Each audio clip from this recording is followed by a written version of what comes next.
Hey guys, it's Friday, and I'm going to give you a little crash course on film history, specifically Golden Age of Hollywood.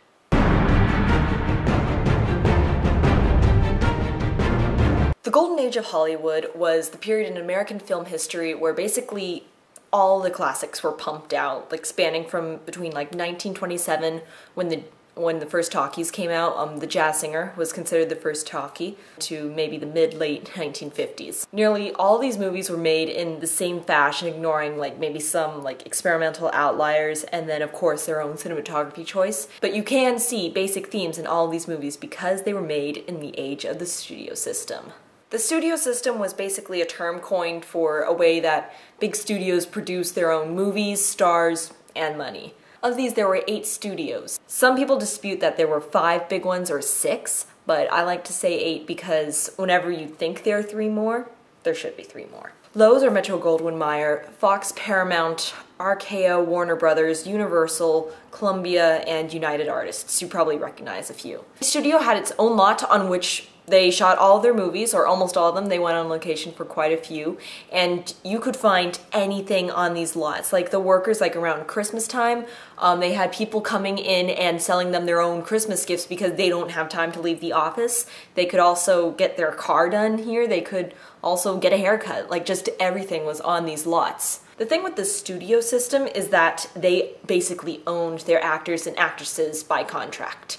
It's a really obscure concept for people nowadays to have actors on a contract not just for a certain film, but for a whole studio. Carole Lombard had a contract with Paramount, and she could not choose which films that she wanted to be in. Paramount told her which films she had to be in, or else she would be put like under suspension where they like wouldn't pay her for anything, and she was still under contract.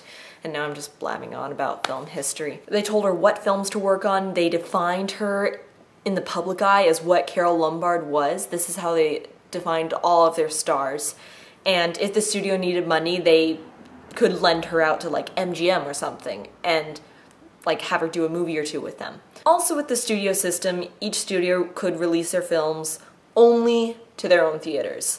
Every theater in the country basically, except for like maybe a few exceptions, was under the control of a studio, and that theater could only release that studio's films. So if you wanted to see Citizen Kane, you had to go to a theater that released RKO films. You couldn't go to any other theater. The age of the studio system and the golden age of Hollywood ended basically, it began its end, when antitrust laws brought a lawsuit on the Big 5 studios to stop block booking. Howard Hughes was extremely invested in RKO, and he signed an agreement to split the company in order to like stop doing illegal things. I don't completely understand the law concept, but splitting RKO basically destroyed the company. That's why you don't really know what it is anymore.